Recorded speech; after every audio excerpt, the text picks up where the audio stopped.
কে এই Lamine Yamal, যার দিকে গোটা বিশ্বের মুসলিম উম্মারা আজকে তাকিয়ে আছে?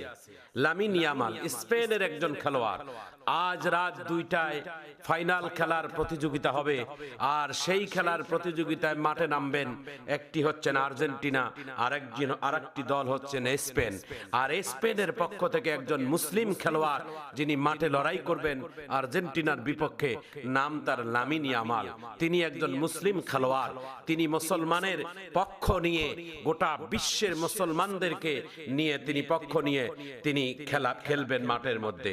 প্রিয় ভাইয়েরা আমার, আজকে মুসলমানেরা আজকে আমরা না বুঝে আমরা সমর্থন দিয়ে দেই, অথচ রাসূল করিম সাল্লাল্লাহু আলাইহি ওয়াসাল্লাম বলেন মান আহাব্বা, আল্লাহ রাসূল সাল্লাল্লাহু আলাইহি ওয়াসাল্লাম বলেন আল মারউ মা মান আহাব্বা, যার সাথে যার মহব্বত তার সাথে তার হাসর, যার সাথে যার ভালোবাসা তার সাথে তার কিয়ামত। একজন মুসলমান আর একজন মুসলমানের ভাই, আল মুসলিম আকুল মুসলিম, এক মুসলমান আর এক মুসলমানের ভাই। কোন মুসলমান যদি মুসলমানের বিপদে পড়ে, মুসলমানের ইমানি দায়িত্ব হচ্ছেন তার পাশে দাঁড়ানো, তার পাশে যাইয়া তার সাহায্য সহযোগিতা করা। এটাই হচ্ছেন মুসলমানদের একটা ইমানের দায়িত্ব। কারণ আপনি মুসলিম, আমি মুসলিম, আপনার মরণের পরে কবরের সওয়াল হবে 3টা, মান রব্বুকা ওয়া মান দীনুকা ওয়া মান নাবিয়্যুকা। ও মুসলমান, তুমি মারা গেলে 4 তাকবীরে জানাজা নামাজ, আমি মুসলমান মারা গেলে আমারও 4 তাকবীরে জানাজা নামাজ।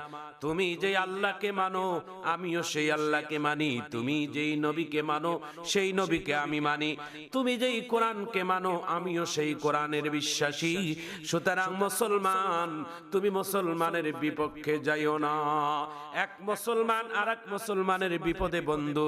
খলিফাতুল মুসলিমিন হযরতে উমর রাদিয়াল্লাহু তাআলা আন একজন খুনির বিচার করতেছেন তার জামানায়। তিনি একজন বিচারকের আসনে বসেছেন। হযরতে উমর রাদিয়াল্লাহু তাআলা আন একজন খুনের বিচারের রায় দিয়ে দিলেন হযরতে উমর। রায় হলো, যিনি খুন করেছেন, যিনি হত্যা করেছেন, হত্যার বদলায় হত্যা, খুনের বদলায় খুন। আসামিকে ফাঁসির কাঠ গড়ায় দাঁড় করাইয়া আসামির গলার মধ্যে রশি লাগাই দিয়ে বলছেন, আসামি, প্রত্যেকটা আসামিকে মৃত্যুর আগে কোনো না কোনো স্বাদ আছে, কোনো না কোনো স্বপ্ন আছে, কোনো না কোনো খাবারের কোনো হয়তো তোমার স্বপ্ন আছে। বলো তোমার শেষ স্বপ্নটা কি? আমি সেই স্বপ্নটা আমি একটু পুরা করে দেওয়ার চেষ্টা করব। আসামি ডাক দিয়া বলে, আমিরুল মুমিনিন, আমার যে মনের ভিতরে স্বপ্ন মনে হয় এই স্বপ্ন আপনি পুরা করতে পারবেন না। আমিরুল মুমিনিন ডাক দিয়া বলে, কি সেই তোমার স্বপ্ন? আসামি ডাক দিয়া বলে, মদিনা থেকে 350 কিলোমিটার দূরে আমার বাড়ি।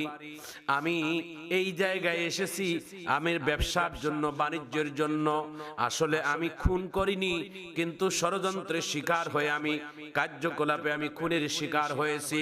ও আমিরুল মুমিনিন, আমাকে মারার আগে আমার একটা পাওনাদার আছে, আমার ওই পাওনাদারের ঋণ যদি আমি পরিশোধ করার সুযোগ দিতেন তাহলে আমি ঋণটা